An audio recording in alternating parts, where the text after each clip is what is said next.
Hello everyone, welcome to my channel. आज हम लोग सीखने वाले हैं ग्रामर का टेंस। बहुत ही डीपली से सिखाऊंगी मैं, बिल्कुल भी भूलेंगे नहीं आप लोग। स्टार्ट करते हैं। सबसे पहले टेंस के बारे में जानते हैं। ये टेंस क्या होता है, व्हाट इज़ टेंस, ठीक है। ये टेंस हमारा होता है in grammar. Tense refers to the verbs from that indicate the time and action occurred which that can be in the present past or future, ठीक है। For example, words, the words walks. ये walks है, ये हमारा हो गया present, ये present हो गया। और ये रहा हमारा वॉक्ड, ये हो गया पास्ट। वॉक्ड है हमारा वर्ब का सेकंड फॉर्म है, वो पास्ट में यूज़ होता है। एंड विल वॉक, ये हो गया हमारे फ्यूचर का, ठीक है। वॉक हम लोग फ्यूचर में यूज़ करते हैं। फ्यूचर टेंस में वर्ब का फर्स्ट फॉर्म यूज़ होता है, प्रेजेंट और फ्यूचर में वर्ब का फर्स्ट फॉर्म यूज़ होता है, एंड पास्ट टेंस में वर्ब का सेकंड फॉर्म यूज़ होता है। ये तो हमारा हो गया क्लियर, ठीक है। टेंस क्या है ये जान गए हैं। अब टेंस के कितने पार्ट्स होते हैं वो जानते हैं। सबसे पहले द थ्री मेन टेंस, ठीक है। टेंस हमारे 3 होते हैं।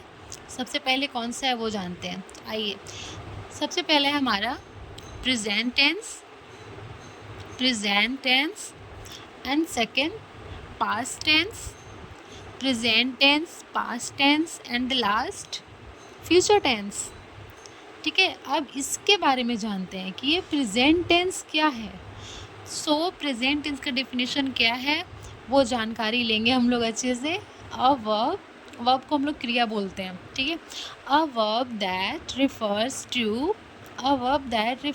टू प्रेजेंट टाइम, जो प्रेजेंट टाइम को बताता है उसे ही हम लोग प्रेजेंट टेंस कहते हैं, okay. A verb that refers to present time is called that present tense. ये तो हो गया हमारा प्रेजेंट टेंस का। हाँ, एग्जाम्पल बताऊंगी। उसके लिए सबसे पहले इन तीनों का सेंटेंस अच्छे से हम लोग डिफिनेशन जान जाते हैं क्या होता है। पास्ट टेंस का जानते हैं हम लोग, ठीक है। सेम है, a verb that refers to past time and this is called past tense. ये भी हो गया हमारा पास्ट टेंस का। अब तीसरा हमारा लास्ट है फ्यूचर टेंस, ठीक है। फ्यूचर टेंस क्या है, उन दोनों का डेफिनेशन हो गया। अब हम लोग फ्यूचर टेंस का डेफिनेशन जानते हैं। तो ये भी सेम है, बस a verb that refers to future time, जो फ्यूचर टाइम के बारे में बताता है उसे हम लोग फ्यूचर टेंस कहते हैं। Future time is called future tense, ठीक है। ये भी हो गया हमारा इन तीनों का definition, present tense, past tense and future tense. अब हम लोग देखेंगे इन तीनों को एग्जाम्पल्स क्या क्या होता है। तो प्रेजेंट टेंस का एग्जाम्पल सबसे पहले जान लेते हैं क्या होता है। प्रेजेंट टेंस का हमारा एग्जाम्पल होगा, सबसे पहले जैसे उसमें क्या यूज़ होता है वो जान लेंगे, ठीक है। द ड्राइव, तो ये हमारा ड्राइव है, वर्ब का फर्स्ट फॉर्म है, ठीक है। ही ड्राइव अ कार, ये हो गया प्रेजेंट टेंस का। पास्ट टेंस का होगा क्या, ही ड्राइव अ कार। ये ड्राइव का सेकेंड फॉर्म क्या होता है, हमारे पास्ट टेंस में है ना, सेकेंड वर्ब का सेकेंड फॉर्म यूज़ करते हैं। तो इसमें ड्राइव का क्या होगा, ड्राइव, ठीक है। He drive a car, okay. He drive a car, verb का सेकेंड फॉर्म लगाएंगे पास्ट टेंस में। एंड फ्यूचर टेंस का एग्जाम्पल क्या होगा, इसमें हम लोग वर्ब का फर्स्ट फॉर्म ही लगाते हैं, ओके। ही, इसमें विल का यूज़ करेंगे सबसे पहले तो, ठीक है। फ्यूचर में हम लोग विल या शैल का यूज़ करते हैं, विल या शैल का यूज़ करेंगे फ्यूचर टेंस में, ओनली फ्यूचर टेंस में यूज़ करेंगे। He will drive a car, इसमें कोई वर्ब चेंज नहीं होगा।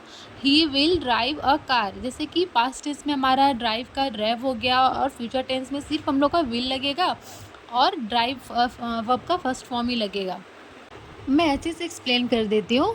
जैसे देखिए प्रेजेंट है उसमें वर्ब का फर्स्ट फॉर्म लगाएंगे, ठीक है, एंड पास्ट टेंस है उसमें वर्ब का सेकेंड फॉर्म लगाएंगे, एंड फ्यूचर टेंस है उसमें भी वर्ब का फर्स्ट फॉर्म ही लगाएंगे।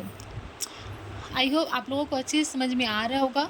चलिए अब उसके आगे देखते हैं क्या है। ओके, तो सबसे पहले तो हम लोग जानेंगे अब उसके उसके भी डीपली में क्या है प्रेजेंट टेंस, ठीक है। Present tense, the present tense. The present tense has 4 forms.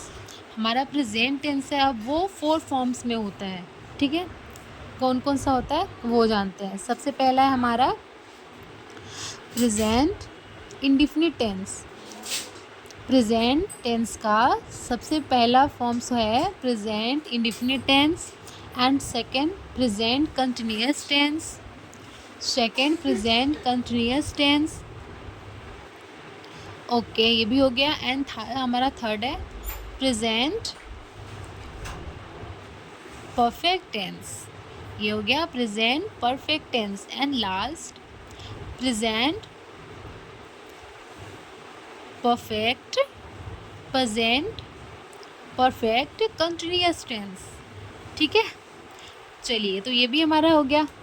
अब इसके बारे में जानते हैं। ये तो हो गया प्रेजेंट टेंस का भी होता है 4 forms, present indefinite tense, present continuous tense, present perfect tense and present perfect continuous tense, ठीक है।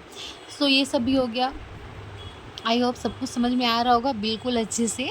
तो प्रेजेंट इंडिफिनिट टेंस का डिफिनेशन जानते हैं अब हम लोग, ठीक है। जितने भी मैं करवा रही हूँ ना सबको ध्यान से देखना है आप लोगों को, क्योंकि मैं डिफिनेशन के साथ बता रही हूँ विथ एग्जाम्पल। तो ये हो गया प्रेजेंट इंडिफिनिट टेंस का अफर्मेटिव सेंटेंस। अब इसके भी डीपली में आता है अफर्मेटिव सेंटेंस, ठीक है। प्रेजेंट इंडिफिनिट टेंस का है अफर्मेटिव सेंटेंस, जिसमें हम लोग इसका स्ट्रक्चर जानेंगे। अफर्मेटिव सेंटेंस का स्ट्रक्चर क्या है बिल्कुल अच्छे से फॉर्मूला वाइज सीखेंगे। ये इसका फॉर्मूला है, हम लोगों को जैसे सेंटेंस बनाएंगे ना इसी फॉर्मूला बेस पे बिल्कुल हम लोगों को पुट करना है और कुछ नहीं करना। तो उसका स्ट्रक्चर है सब्जेक्ट प्लस बेस वर्ब और इस प्लस एस या ई एस, हम लोग एस या ई एस ऐड करके फॉर थर्ड पर्सन सिंगुलर का अच्छे से यूज़ करेंगे। मैं एग्जांपल बता दे रही हूँ आपको उसके साथ में। जो ऑब्जेक्ट है वो हम लोग सबसे लास्ट में लगाते हैं, कैसे कैसे वो भी बता रही हूँ मैं, 1 मिनट। ये सारे फार्मूलाज हैं, ठीक है। आपको बस एक बार समझ लोगे ना आप लोग, बहुत कुछ भी हार्ड नहीं है, बहुत ईजी है, बिल्कुल अच्छे से समझना। मैं बता रही हूँ फॉर एग्जांपल। सबसे पहले तो हम देखते हैं I play cricket. I play cricket, जैसे देखिए सी प्लेस, इसमें एच लगा रही हूँ मैं, सी प्लेस क्रिकेट, ठीक है। तो ये हमारा आई है ना, आई हो गया सब्जेक्ट प्लस क्या है बेस वर्ब करना है तो बेस वर्ब हो गया, क्रिकेट हमारा हो गया ऑब्जेक्ट, एंड शी है वो सी क्या हो गया सब्जेक्ट हो गया, एंड बेस वर्ब में क्या है प्ले तो वो हो गया, एस को ऐड करना है तो एस को हम लोग प्लस किए हुए हैं, एंड क्रिकेट हो गया हमारा ऑब्जेक्ट तो वो भी हो गया। बिल्कुल फॉर्मूला बेस पे है, कुछ भी हार्ड नहीं है, ठीक है। फार्मूला को समझ लेना एक बार कौन कौन से कहाँ पे यूज़ करना है, बस उसके सामने में बस सारे सेंटेंसेस को देख देख के आपको पुट कर लेना है। तो ये तो हमारा हो गया। अब नेक्स्ट देखते हैं निगेटिव सेंटेंस।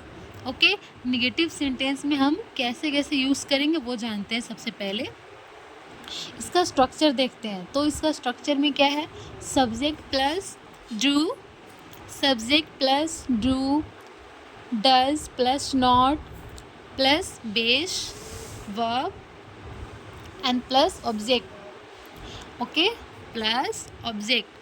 सब्जेक्ट क्या होता है, हम जिसके बारे में बात कर रहे हैं ना वो सब्जेक्ट होता है, ठीक है। जिसके बारे में बात कर रहे होते हैं उसको हम लोग सब्जेक्ट बोलते हैं, ठीक है। तो यहाँ पे ये फॉर एग्जांपल देख लेती हूँ मैं सबसे पहले। सो सब्जेक्ट है आपका यहाँ पे आई, फिर हम लोगों को देखिए क्या करना है, सब्जेक्ट प्लस डू है ना तो डू यूज़ करेंगे, फिर यहाँ पे डू के बाद प्लस नॉट है तो नॉट किए है ना, फिर है बेस, तो बेस में हमारा जो जैसे जैसे बिल्कुल वैसे ही पुट कर दिया गया है, एकदम इजी है। प्ले क्रिकेट ऑब्जेक्ट है तो क्रिकेट हो गया। चलिए एंड सेकेंड एग्जाम्पल सी, अब डू का यूज़ तो हो गया, अब बोलोगे आप लोग डज का नहीं है, तो इसलिए मैं डज का भी कर रही हूँ। तो she does not play cricket, she हो गया हमारा सब्जेक्ट एंड डज प्लस ये नॉट है, नोट को वैसे ही लिख देना है, एंड प्ले क्रिकेट ये भी हो गया। ये तो हमारा हो गया अफर्मेटिव सेंटेंस का, और ये हो गया नेगेटिव सेंटेंस का। एंड नेक्स्ट है हमारा, ये है क्वेश्चन का।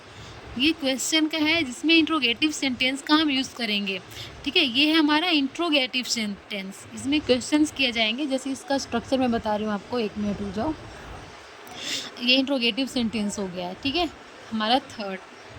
इसका स्ट्रक्चर क्या है? इसका स्ट्रक्चर सबसे पहले सब्जेक्ट नहीं होगा, इसमें चेंज है बिल्कुल, ठीक है। ये हमारा क्वेश्चन है, हम लोग पूछते हैं ना किसी से, तो इंग्लिश में कैसे पूछेंगे ये है, आप देख लो।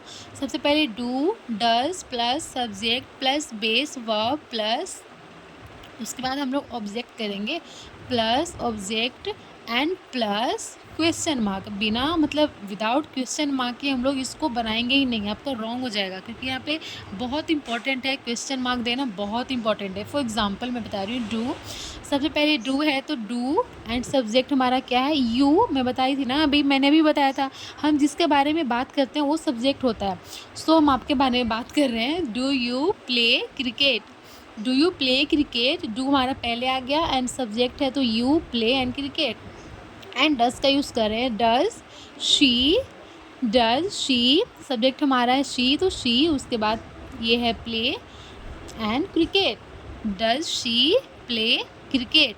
चलिए अब तो हमारा ये भी हो, सो क्लियर है बिल्कुल। ये हमारा प्रेजेंट इंडेफिनिट टेंस के अंदर का है जो भी है, ठीक है। अफर्मेटिव सेंटेंस का हो गया, नेगेटिव सेंटेंस का हो गया, इसका स्ट्रक्चर मैं बताई हूँ अच्छे से, ओके। चलिए अब हम लोग सम एग्जांपल्स देख लेते हैं क्या है कैसे है। तो आप लोगों को कैसे बनाना है ये सेंटेंसेस वो देखते हैं। जैसे अफर्मेटिव सेंटेंस में रहेगा ना, उसमें कैसे लिखेंगे, जैसे पहचानने की भी ज़रूरत है बहुत ज़्यादा। आप लोग देखते हो कहीं पे आई रीड है, कोई भी हम लोग सेंटेंस बनाते हैं, कोई भी हेल्पिंग वर्ब नहीं यूज़ करते हैं, उसको अफर्मेटिव सेंटेंस बोलते हैं, ठीक है। जैसे कि आप देखो यहाँ पे आई रीड है, वी रीड है, ही या शी रीड्स है, दे रीड हो गया, यहाँ पे कोई भी हेल्पिंग वर्ब नहीं लगा है, ये हमारा हो गया अफर्मेटिव सेंटेंस का। एंड नेक्स्ट देखते हैं नेगेटिव सेंटेंस का। नेगेटिव का मतलब ये हो रहा है नेगेटिव, मतलब नो, बिल्कुल नो। तो हमारा नेगेटिव सेंटेंस का है ये, सेम है उसका, बस हम लोग को डोंट लगाना है, ठीक है। I don't read, we do not read, we do not read, you don't read, you don't read, they don't read. Negative है, only don't, don't, not, not, ये सब नेगेटिव का मतलब ही समझ में आ रहा है। यहाँ पे नेगेटिव मीन्स नो।